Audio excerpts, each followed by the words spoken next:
We've learned in a very abstract context about the wave-particle duality, or this is what we call it, of light.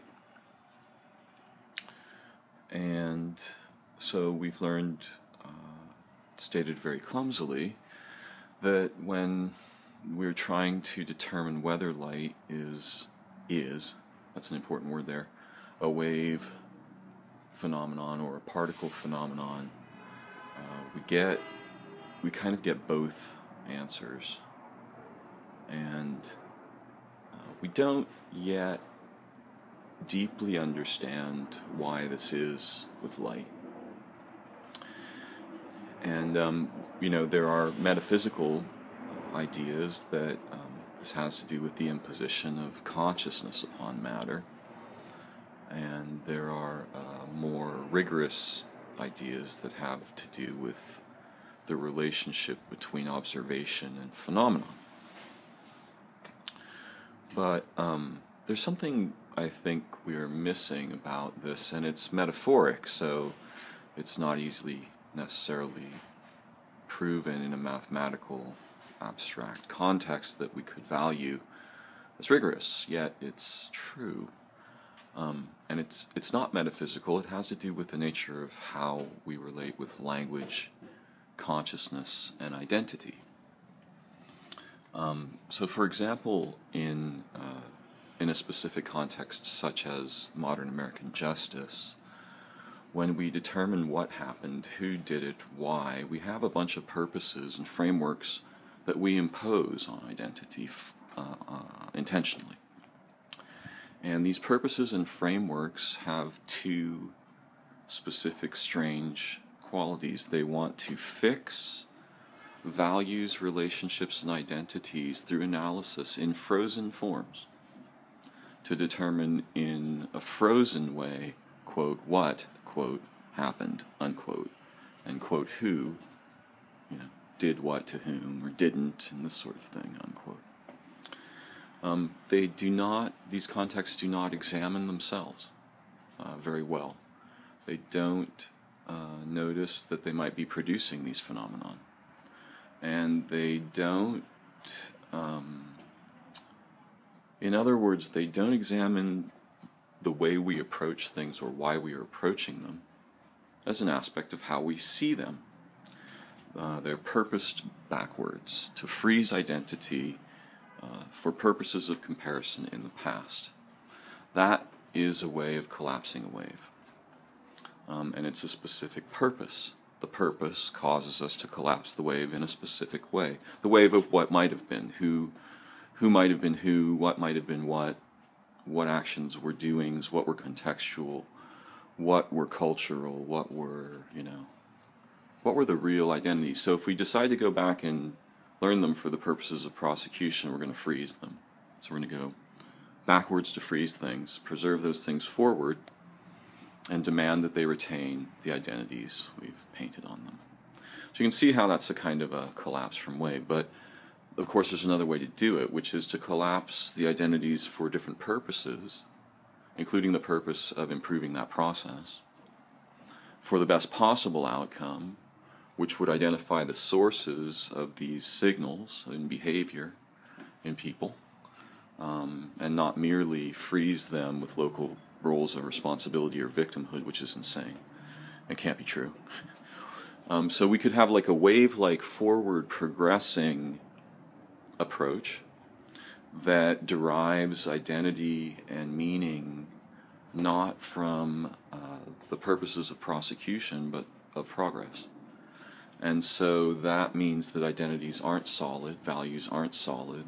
They are flexibly and intelligently, forwardly aware of the potential for however we frame this, we'll be carrying it forward. Well, what if we frame it intelligently and proactively, humanly, humanely, and not abstractly? Well, then we can preserve the wave developmentally going forward. This is essentially what learning is. Memorization is more like the law system as we currently practice it. It's broken. So there's this interesting thing about our minds, which is we collapse the wave of experience and possibility toward descriptions. What things are, what they do, their functions. We attach abstract values to them. That's one mode of doing things that produces particles. That's deceptive.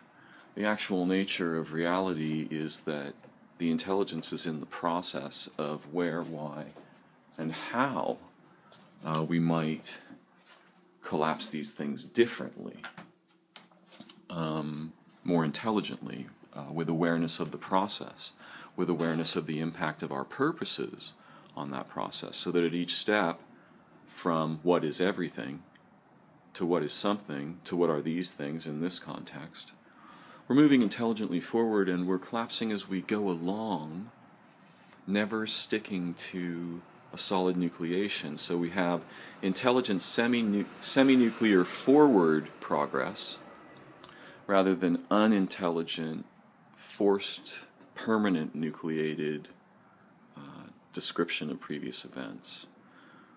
These are the two ways of using our consciousness, and we can learn. All of the prodigies in human history know, either intuitively or consciously, the difference between these two methods. And they know that freezing identities, values, tokens, and applying set pre-existing frameworks is a useful method in narrowly defined contexts.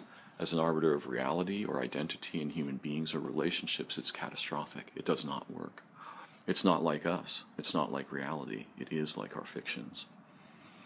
So we can learn to play with this idea of the fact that the wave-particle duality of light, as a metaphor, can demonstrate a property of our own relationship with consciousness. We don't have to attach anything metaphysical to it.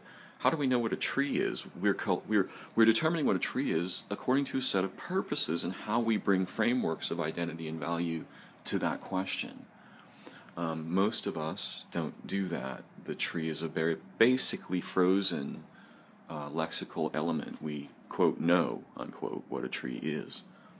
That's very different from discovering all of the possibilities going forward of how my role, my purpose, my identity, my intentions, and my context change how I collapse the wave into what I call what I'm experiencing, and how I think about what I'm experiencing in my consciousness.